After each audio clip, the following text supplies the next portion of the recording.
Congolais, Congolaises, chers compatriotes, le dialogue sur le poule peut-il résoudre tous les problèmes du Congo? Le dialogue sur le poule peut-il résoudre tous les maux du Congo? Congolais, Congolaises, chers compatriotes, les scientifiques disent que quand les données sont faussées, la solution au problème sera faussée. Congolais, Congolais, chers compatriotes, le dialogue sur le poule, certes, peut faire oublier la guerre. Le dialogue sur le poule peut amener le cessez-le-feu, le retrait des mercenaires et des militaires de Sassou dans le poule. Le dialogue peut ramener nos parents dans le poule. Mais le dialogue ne va pas résoudre le problème. Sur le poule ne va pas résoudre le problème du hold-up électoral, de Sassou à l'élection présidentielle. Le dialogue sur le poule ne va pas résoudre le problème de la modification unilatérale de la Constitution par Sassou Nguesso. Le dialogue sur le poule ne va pas résoudre le problème des arrestations arbitraires des opposants politiques et d'opinion. Le dialogue sur le poule ne va pas résoudre les problèmes des exécutions sommaires, ça et là dans tout le pays. Le dialogue sur le poule ne va pas résoudre le problème des pillages des deniers publics au trésor public. Le dialogue sur le poule ne va pas résoudre le problème des bradages des matières premières.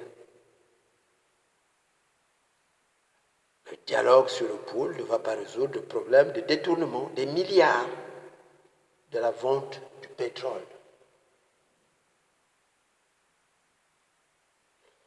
Congolais, Congolais, chers compatriotes, le Congo est en faillite. La dette du pays a explosé. Elle est, paraît-il, à 120% du PIB. Plus rien ne marche. L'État ne peut plus faire face à ses dépenses. Le Congo, notre pays, est en faillite. Congolais, Congolaises, chers compatriotes,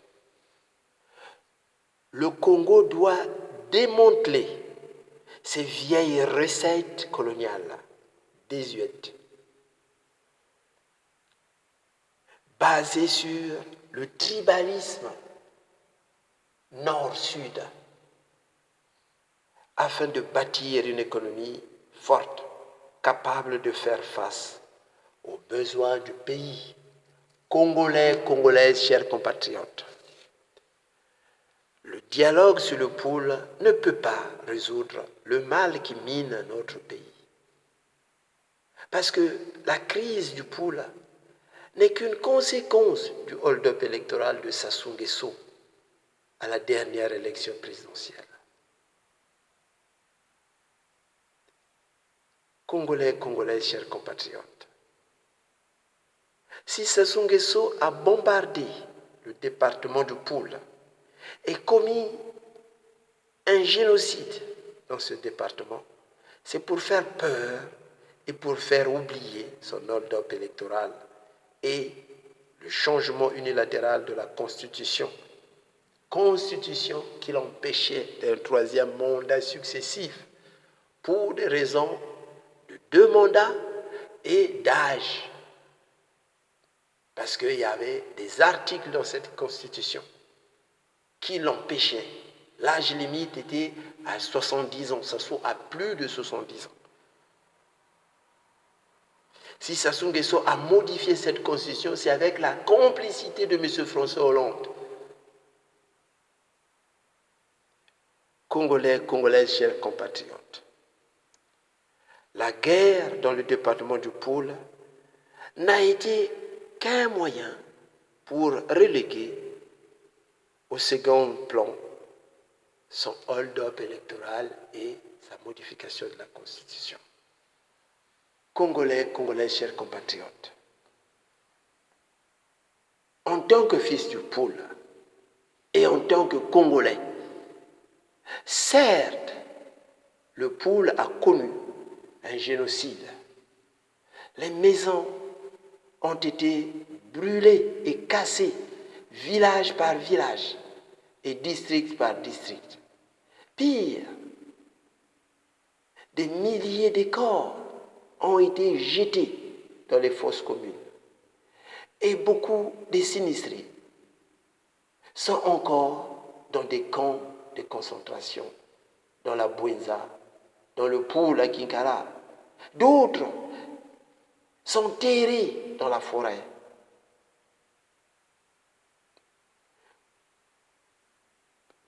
Congolais, Congolaises, chers compatriotes, une chose est sûre, le problème du Pôle ne peut pas être isolé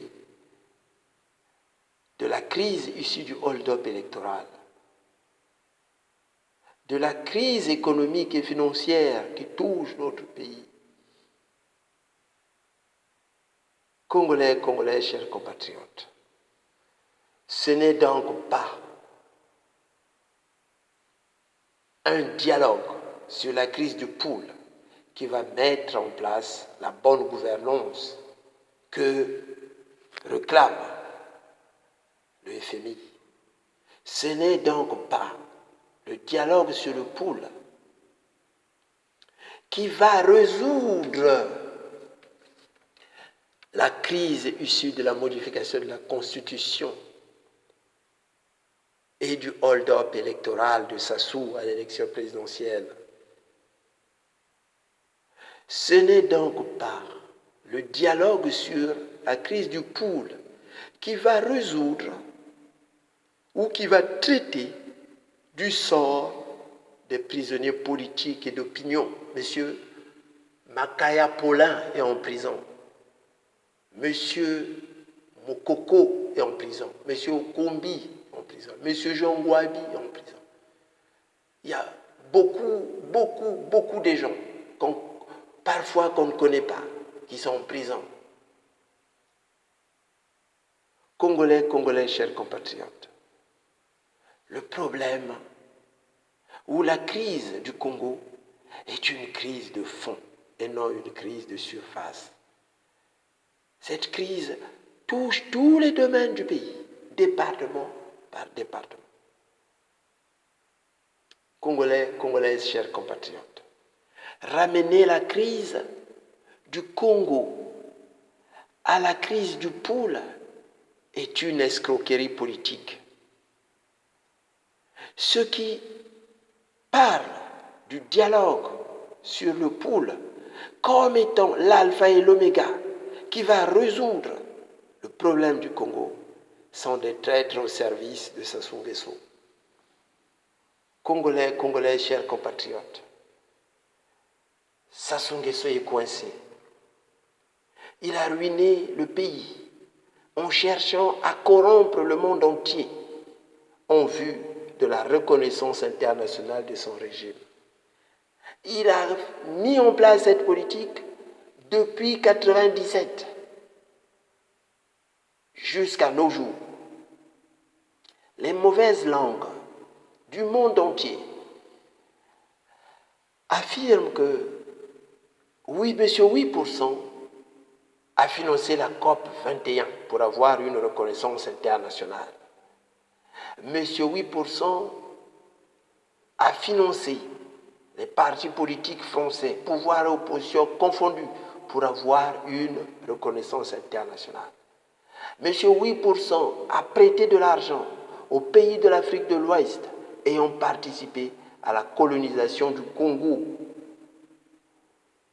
au côtés de la France, en tant que milicien et commis dans l'administration coloniale. Donc la Côte d'Ivoire, la Guinée et tant d'autres pays. Les mauvaises langues affirment que M. 8% a financé la transition centrafricaine. Les mauvaises langues affirment aussi que M. 8% finance ou paye les salaires à l'Union africaine. Voilà pourquoi l'Union africaine ferme les yeux et ne dit rien sur le Congo. L'Union européenne, les Nations unies, Congolais, Congolaises, chers compatriotes, le pays n'a plus d'argent. Puisqu'il a fait encore un recours au FMI pour un nouveau financement. Mais que sont devenus les milliards versés sur les comptes des générations futures? Mais que sont devenus les milliards des excédents budgétaires dont se glorifiaient les ministres congolais? Congolais, chers compatriotes, Sassou a tout volé. Le pays n'a plus d'argent. Coincé, il veut organiser un dialogue pour montrer sa bonne volonté au FMI qu'il y a un consensus dans le pays sur cet emprunt. Congolais, chers compatriotes, n'oublions pas que pour dialoguer, il faut être deux. Il faut une bonne volonté. On ne dialoguer avec ses amis, qu'on partage les mêmes opinions, c'est un monologue. Mais il faut dialoguer avec ceux avec qui on est en contradiction. C'est ça le dialogue. Confrontation d'idées. Nous savons tous que les dialogues avec Sassou se transforment toujours en monologue. Il a toujours choisi ses opposants. Il choisit toujours les opposants du régime et non les opposants au régime. Parce qu'au Congo, il y a deux oppositions.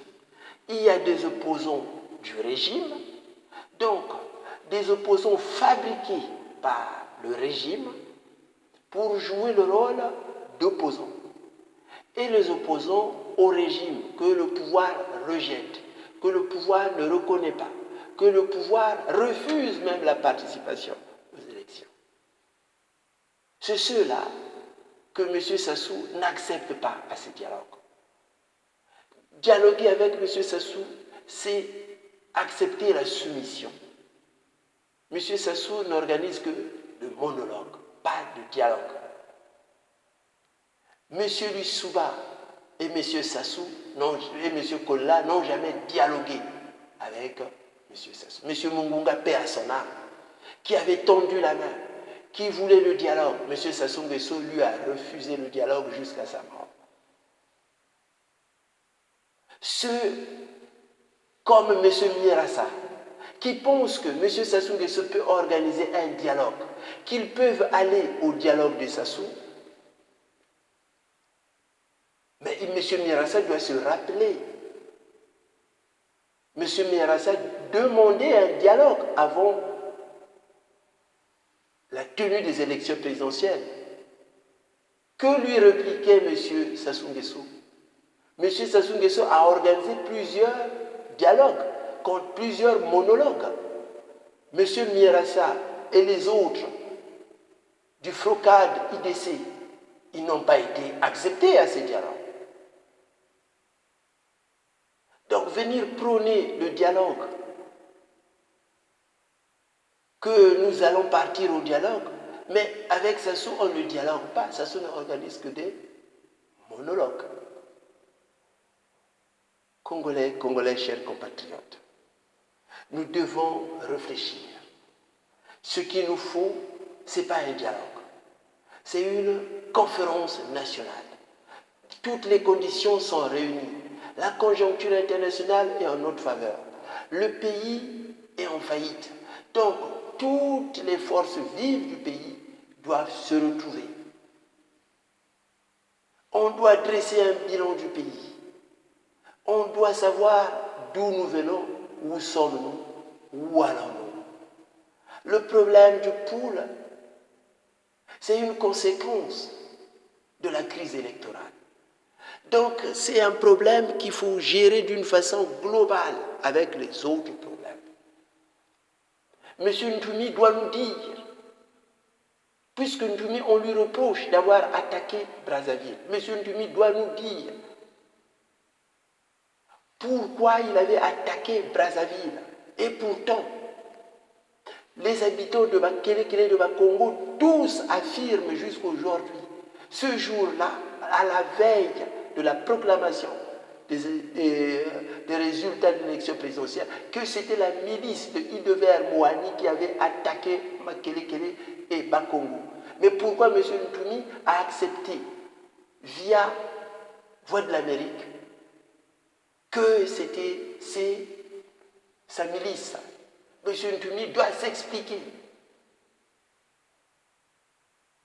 Comment il a fait pour résister une année dans la forêt? Lui qui a eu une maladie incurable, qui doit prendre des médicaments. Mais où il trouvait ces médicaments? Il y a